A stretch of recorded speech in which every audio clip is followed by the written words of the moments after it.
Hey guys, welcome. I'm Heather from the gardening channel Tomatoes, Poppies, and Everything Gardening. After a week at Hatteras Island in North Carolina, on my way home, my daughter and I decided to stop at the Elizabethan Botanical Garden. It's situated at Fort Raleigh, which is a historic, beautiful, gorgeous, fun site to visit, where the Lost Colony made their home many years ago. Located on Roanoke Island, you've got gorgeous views of the sounds all around you, and you're so close to Outer Banks. While I have visited Fort Raleigh before, I have never taken the time to go through the botanical garden, and that's what we're going to do today. And I'm kind of looking for inspiration, for ideas. And this isn't really a historical video, it's more of a gardening video because we're getting concepts and ideas for my future garden when we move. Now, if you're into natives, I support that and I think it's a wonderful thing.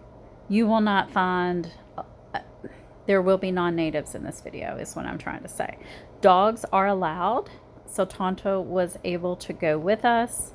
And so what I'm looking for is how did those concepts from long ago get represented at this garden center?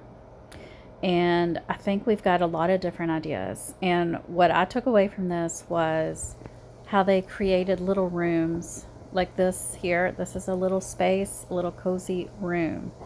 And a lot of the trails curve, which I'm a fan of that in the garden as well. But there's also really formal areas, and we'll see a couple of those. I think there's one coming up right in a second, but I did find a lot of unique plants. Like, I need to Google that. What is that? What is that plant right there? I really do love the flow of it. So we're entering one of the formal spaces, and this is a hedge garden. I guess it's boxwood, and it's very symmetrical. So I took notes that all of the formal areas had a very symmetrical vibe, either if it was a circular format or a square or rectangle, they usually would mimic each side to match. So I kind of took that from this section that we're looking at right now. They also had a beautiful fountain in this area, which is a circle, of course, symmetrical on both sides. And would I have this in my future garden? I think I would like one formal little space, maybe with a water feature. I just kind of like the feel of that. And this particular small area is located right next to where you pay and buy your ticket and the gift shop. And I think it really worked well. And as we meander on the trails, you'll see it's less formal. It's curvy, and you've just got plants growing wherever they want to grow, and we've got it like wooded sections. I will say, if you do visit, take mosquito spray and lots of water. The day that we're here, it is hot and humid, and we did not even get to see all of the park, and we'll talk about that later. But I'd say 45 minutes to an hour or more to visit this park if you happen to visit, if you make it down to North Carolina. Lots of live oaks. I love live oaks. This one in particular just kept going up and up and up, and it was just really fascinating. Very old. Supposedly one of the oldest oak trees on this island is somewhere in this garden, and I'm sure we looked at it, but I don't even know if I took pictures of it. It was supposedly around 2 years, 1, 2, 3 years old when the Lost Colony came. So that is something maybe to look for. I will note that also I got ideas for shade gardening because a lot of this park is in the shade because of all of those live oaks. And I hope that I got some pictures, but there are two in the main center area where they have a lawn, two huge magnolia trees, the biggest magnolia trees I have ever seen ever. They're just magnificent. They do have a garden center where you can actually buy plants, but I will say the mosquitoes were chasing us in this area. So I just kind of walked straight through, took pictures, and my daughter kept reminding me, Mom, we do not have room. We do not have room. Do not buy anything. So I just kind of quickly went through the garden center. But a lot of the plants they keep on the properties are actually sold there on the property in the garden center. And so I did take some pictures of plants I want to research. Pretty sure that's an oak leaf hydrangea, which I do have seeds for that. I do plan to add oak leaf hydrangeas into my garden spaces in the future. Um, but you see, they're doing so well in these really shaded areas. But yes, a lot of non natives, some natives. It was an eclectic blend of everything that really came together quite well. Um, I would say, yeah, the heat of the day, we were there like probably between 11:30 and 12:30ish. It was really getting hot. Some statues throughout. And this was quite stunning. And you'll notice a lot of my pictures have a lot of shading, and that is because it was a shade garden for the most part. There is a small rose garden coming up, but it was very small because I think their light is limited. And again, it's because of these gorgeous, stunning live oaks that just really are huge, huge. Some of the biggest ones I've ever seen. Look at this cute bird nest in the tree hollow here. I bet it's a Carolina wren, but who knows. Also worth noting is the Virginia Dare statue. It's a representation of what the first child born from the English colony may have looked like. I think it's quite a stunning little room. I was very overcome with feeling in that area. A very stunning and structural space.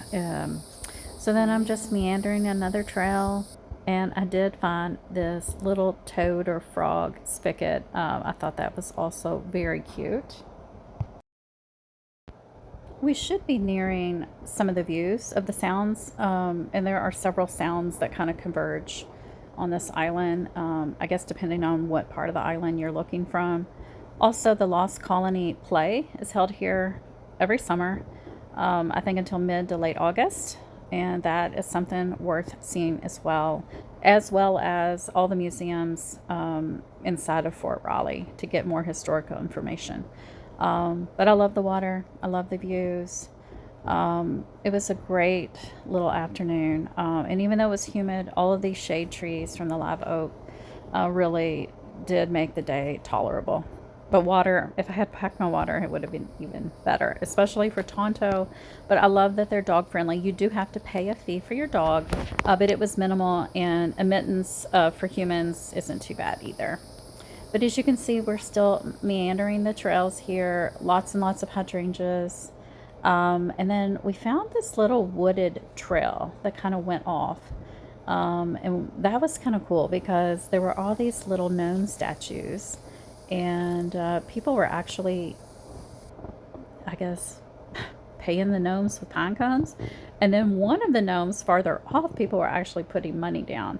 So I happened to have a quarter in my pocket, and we did give a quarter to the gnome there, the gnome statue. But a nice little trail. Ton of mosquitoes though, so we were kind of moving pretty quickly. But the statues were kind of cool to see, and I loved, I think that was a caladium, so I took a picture of that as well. Love that deep, dark, purpley black color, as you can see there. Just a lot of cool plants. Like I said, not all native. It's probably more non-native than native, to be honest. And then we've got this sensory garden that I thought was pretty cool as well.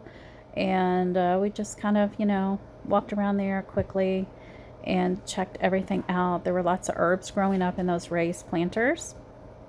You got some different shaped beds here, some whimsical items here and there. It was just really cool. I guess it's supposed to be more kid friendly in this area, although I did note maybe there could have been a few plants that kids shouldn't be touching, possibly like at the entrance. But I love the black and blue salvia. I want to grow that someday. And then we kind of went out towards the main section, which there is a lawn space there, an open space.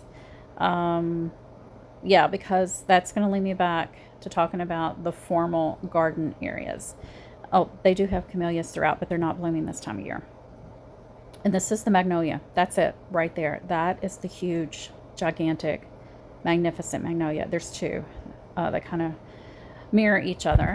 And then, well, I got a video. Is that it? Or is that the live oak?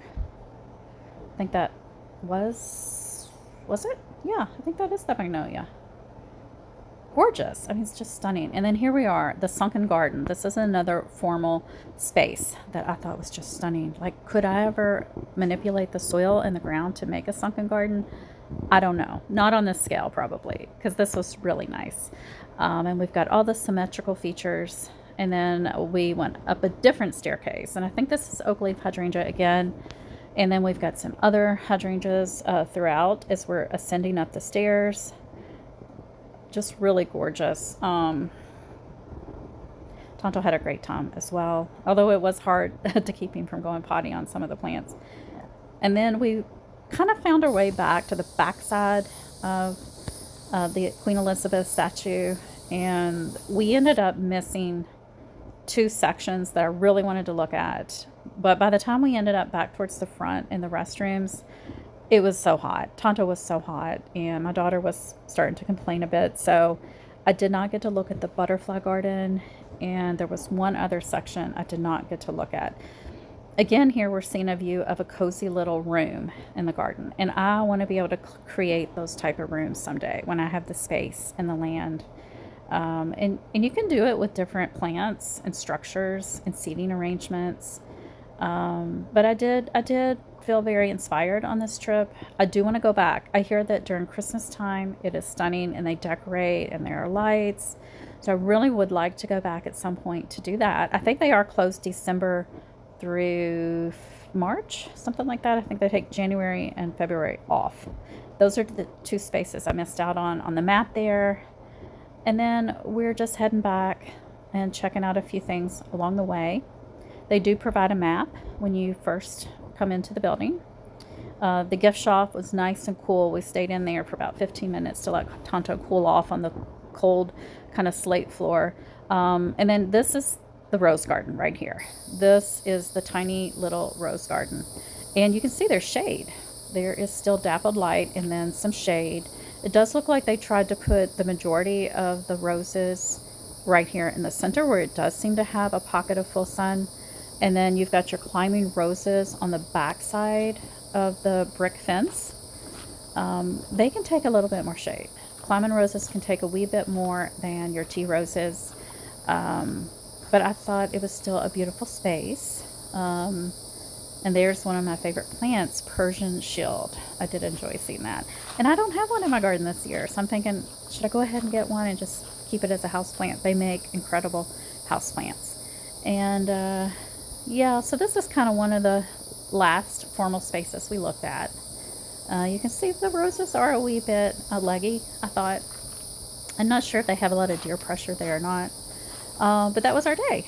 And I got some great ideas. So what do you think? Any thoughts? Have you ever visited? All right, guys, I'll talk to you soon. Bye.